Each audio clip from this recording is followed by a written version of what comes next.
du rabbin émérite David Drach, devenu l'abbé Paul Drach, de l'harmonie entre l'Église et la synagogue, suite, section première de la Très Sainte Trinité, suite. Si le premier verset de la Bible annonce Dieu le Père et Dieu le Fils, le second verset nous révèle Dieu l'Esprit Saint. Et l'Esprit de Dieu, ou plutôt est l'Esprit Dieu, Adonai Elohim, planait sur la face des eaux. Voici ce que dit au sujet de ce verset le Talmud, traité Hagiga, folio 15 recto. Sous la forme d'une colombe qui plane sur ses petits si légèrement qu'elle ne les touche pas. On lit en note. Ka Yona ne prête pas ici au sens comme une colombe, c'est-à-dire comme fait la colombe. Outre qu'on ne voit pas la colombe planer de cette manière au-dessus du nid de ses petits, quand le texte veut véritablement faire une comparaison de cette nature, il la fait d'une manière parfaitement exacte. C'est l'aigle qu'il choisit. Le Seigneur, dit-il, entourait Israël, il fixait sur lui en quelque sorte toute son attention, il le gardait comme la prunelle de son œil. Tel, continue-t-il, l'aigle veille sur son nid, plane au-dessus de ses aiglons. Deutéronome chapitre 32 verset 11. Nous rendons ce verset conformément à la traduction allemande de Mendelssohn. On lit dans le Midrash Rabbah sur la Genèse, deuxième paracha, que Rabbi Siméon ben Zoma, ravi en extase pendant qu'il méditait sur l'œuvre de la création, apprit par inspiration d'en haut ce qui suit. Le texte ne dit pas que le Ruach de Dieu soufflait, mais qu'il planait, merachefet. C'était comme un oiseau qui bat légèrement des ailes, de manière que ses ailes touchent et ne touchent pas.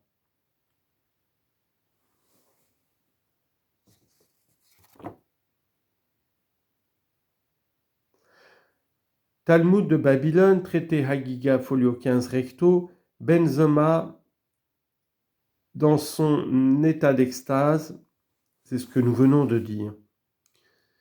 Le Talmud de Jérusalem, chapitre 2, on lit en note ce que nous avons dit plus haut de la pagination conforme de toutes les éditions du Talmud ne doit s'entendre que du Talmud babylonien. Fin de note. Les paroles de Ben Zoma sont rapportées de cette manière.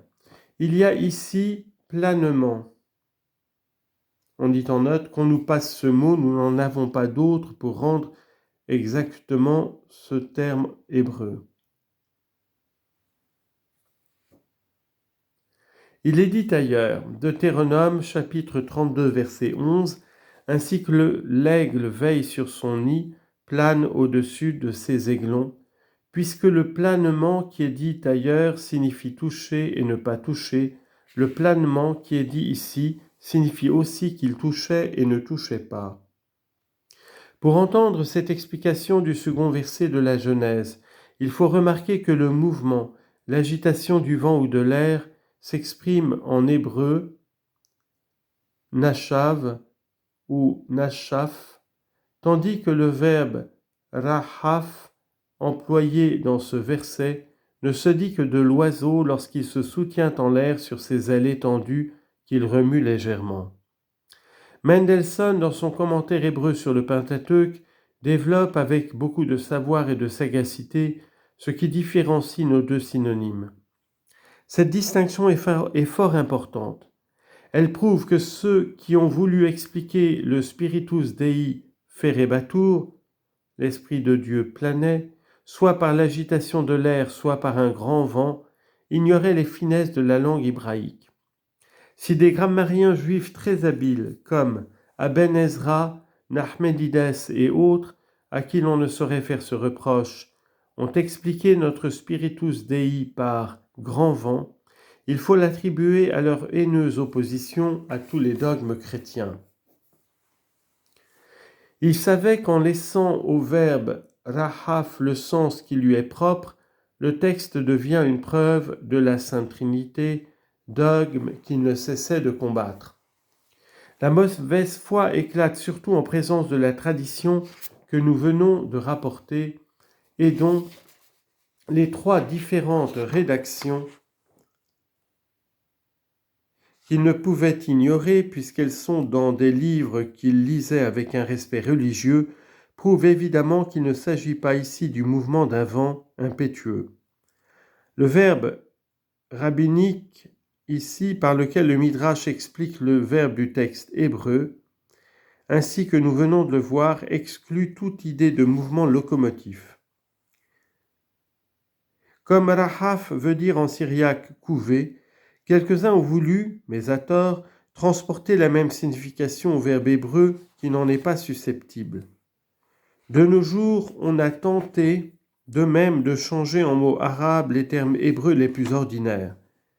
C'est Schultens qui le premier en a donné le pernicieux exemple par son commentaire de Job. Les rabbins les plus anciens, entre autres Rabbi Simeon ben Zoma, qui vivait dans le temple de Jérusalem, existaient encore, c'est-à-dire quand l'hébreu était encore parlé par les juifs instruits. Rabbi Salomon Yarhi et Rabbi Moïse Mendelssohn, juges compétents en fait de langue hébraïque, déclarent tous que rahaf signifie se soutenir en l'air sur ses ailes. Ce faisceau d'autorité aussi grave décide la question souverainement. Les savants éditeurs de Saint Jérôme disent dans une note « Sunt nihilottius qui ex hebreo ferebatur verius exponi velint ». Martianet, tout en se prononçant pour « incubabat », parce que les pères que nous allons nommer l'ont admis, est obligé d'avouer que « melius inquiuntod ierni critici hebreum ferebatur quam incubabat, quia verbut incubabat proprius accedit ad sermanem sirorum quam ad idioma hebraicum ». On peut dire cependant, comme fait Yarhi, que l'Esprit Saint couvait l'eau qui n'était autre chose que les éléments terrestres confus, la masse informe de ce bas monde, pour la tirer de son état d'inertie, pour lui donner la vie qui lui convient. Envoie ton esprit, Seigneur, et ils seront créés, dit le psalmiste, psaume 103, verset 30. En racontant les merveilles de la création, mais ce n'est pas en force du verbe rahaf, c'est par manière de comparaison, comme l'oiseau en couvant les œufs les anime en y faisant pénétrer la vie, peu à peu.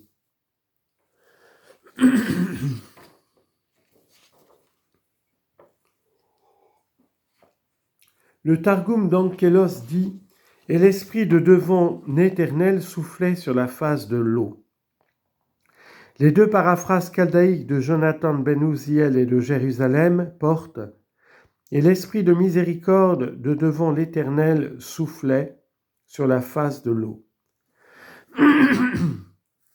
Saint Basile le Grand a le premier adopté la signification de couver sur la foi d'un Syrien qui n'était pas trop versé dans les sciences humaines, ainsi que le dit saint Basile lui-même. Il fut suivi en cela de son disciple Diodore d'Antioche, de saint Ambroise, de saint Augustin, etc. On range ordinairement saint Jérôme parmi ceux qui donnent au verbe hébreu le sens d'incumbare, ce qui oblige les bénédictins Valasius et autres éditeurs des œuvres de ce père à expliquer par une raison peu satisfaisante pourquoi il mit dans la traduction de la Bible « ferebatur ». Nous en doutons fort. Nous prions le lecteur judicieux d'examiner avec nous le passage de saint Jérôme sur lequel ces savants se fondent. Plus d'une fois nous l'avons lu, relu, médité. Les questiones hébraïques du saint et savant hébraïsant, et nous les connaissons autant peut-être que qui que ce soit. Nous pouvons affirmer que nulle part dans ce livre, saint Jérôme, en interprétant les termes hébreux, ne dit « quod appellare possumus ». Il traduit d'une manière plus positive « hoc est, id est » ou « quod sonat, quod dicitur, quod transfetur, quod interpretatur ».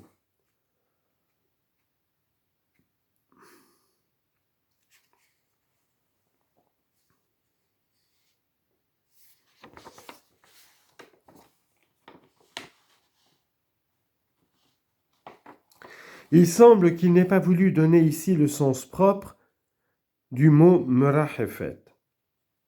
Si le sens propre de ce mot était véritablement inku babat, saint Jérôme se serait bien gardé d'adopter dans sa version du texte hébreu la traduction Ferré-Batour, puisque le premier prête à la conclusion qu'il tire de ce texte, à savoir que toute cette matière inerte fut animée, vivifiée par le Saint-Esprit.